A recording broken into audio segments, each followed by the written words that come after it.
Okay, so here we are. Whoa, things haven't gotten much better. We are running 6S.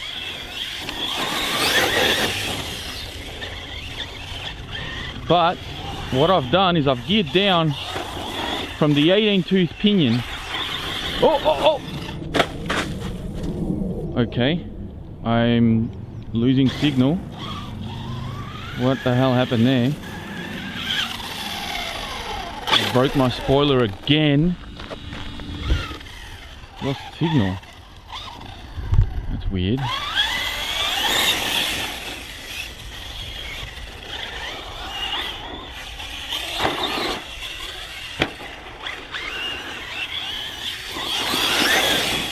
So I lost signal there for a bit. Turns out I had my antenna down, which really shouldn't have played much of an effect on it. But still.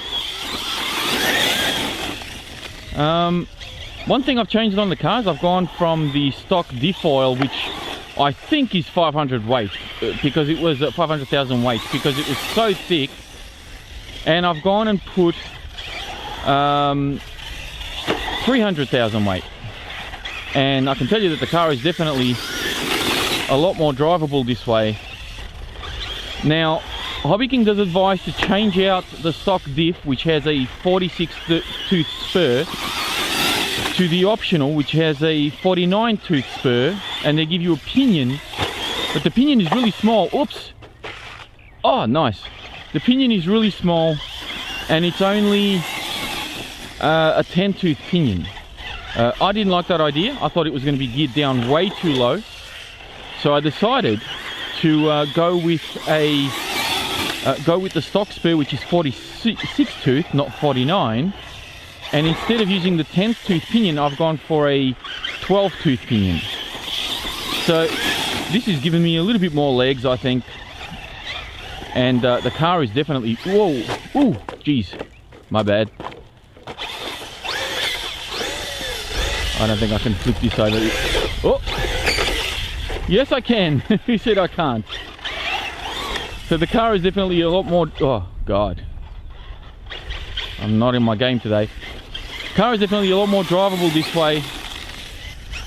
And as you can see, with the new tyres as well. Now, these are the Louise tyres.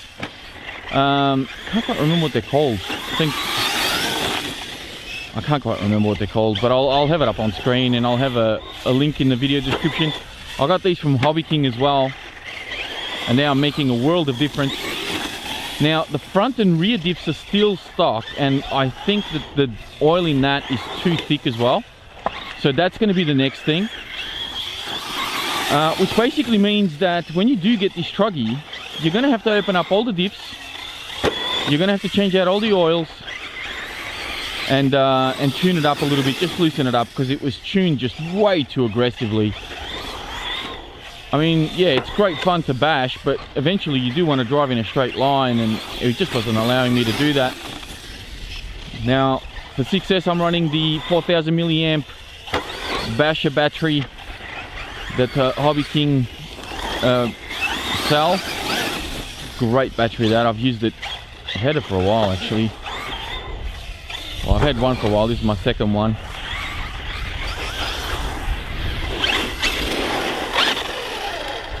Alright, let's go a bit bigger. So, even though the center diff is a little bit tamer now, front and rear diffs are almost locked. Like the oil they've used in that is also very thick. And this makes it very difficult to drive the car as well, because you can see it still wants to carry on. I'm hoping that once I change it out, maybe put 100,000 weight diff oil front and rear, will make this a little bit more drivable.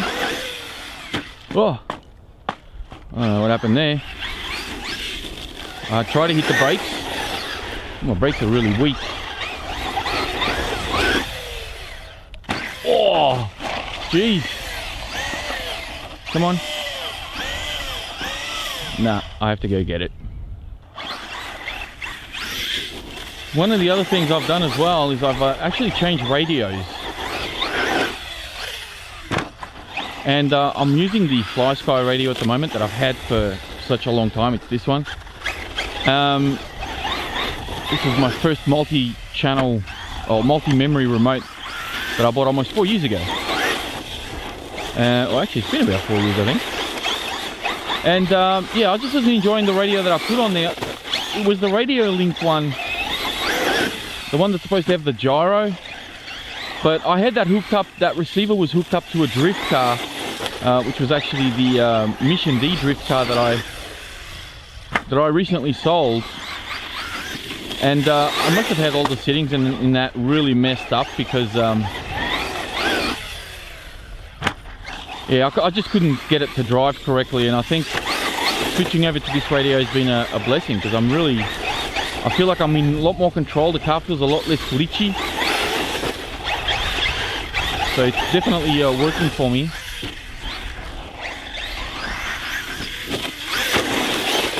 Wow, I'm really enjoying these tyres and the way that this thing's driving now. Much better. Still needs front and rear diffs redone, but aside from that, this is driving a lot better now.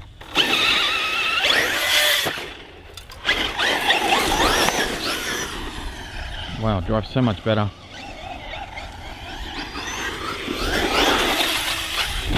Ooh, into the grass there.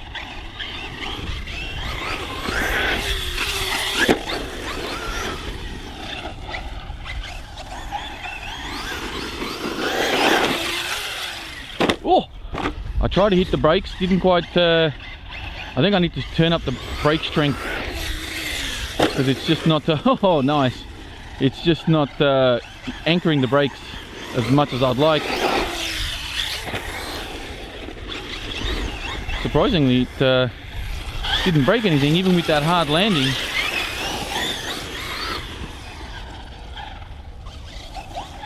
Seems to be turning very well, seems to be, whoops, just as I say that, look what happened. Doesn't seem to want to spin out as bad. Yeah, my brakes are way weak. I got to turn them up. I think I must have had some sort of setting on my other radio to increase the brake strength or something, because I've obviously, now I need to do it via the ESC, because this radio doesn't have that option. But man, this thing is so much nicer to drive. It's like a completely different car. Decent set of tyres on there. Some proper centre diff oil that isn't trying to lock the centre diff, and a much better car to drive. And you can still pop the odd wheelie, how about that?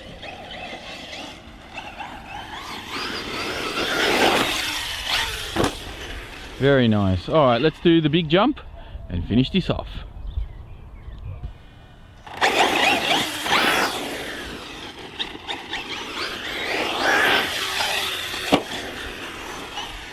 I really like using my cars here at sunset. There's a certain light that's actually quite nice, and my little mount of my spoiler is actually broken off underneath. Not the actual arm, but just a little, it's hard to say. Anyway, I'll show it another time. Just a little plastic piece that the spoiler sits on. That's actually broken off from all the tumbles. I'll tell you what though, even with the 12-tooth pinion, using the same spur, I still think it can go a little bit more in gearing. It feels like it can, and it looks like I've run out of battery. Ah, I was just getting warmed up. Alright, so that is it for this running video of the Berserker. Now, the only thing that I can say about this car after today's run is that it is very fast, even with the gearing changes, going from an 18-tooth to a 12-tooth. I've also broken this little bit here on the spoiler from landing upside down earlier, so that's something that I have to repair. I've got a spare one of those at home. It's actually my second one that I've broken, believe it or not. Tyres, these Louise, I can't remember what they're called, but these Louise tyres, very good tyres. seem to be hooking up very nicely here, very softy as well, but they do have some very firm foams in them, surprisingly. So they definitely hook up well on this track, and have really changed the characteristics of the Berserker. Using the 300,000 weight Diff foil in the center, huge improvement. I'm still to change the front and rear Diff foils, which I'm probably going to do over the next week or two, and then maybe I'll run it again one last time for you guys to see with all the changes done, and just see how it performs overall. But so far I'm pretty impressed. It's taken a few good hits today. I need to tune the brakes on my ESC just so that I can control the landings a little bit better, but aside from that, even with the rough landings that it had, survived very, very nicely. So really impressed with this one so far. And that is it for this video. Thank you all very much for watching. Please be sure to check out the video description for more information on the Berserker, as well as links to its previous videos, and as well as a link to my Facebook page. Thanks again for watching, and I'll speak to you next time.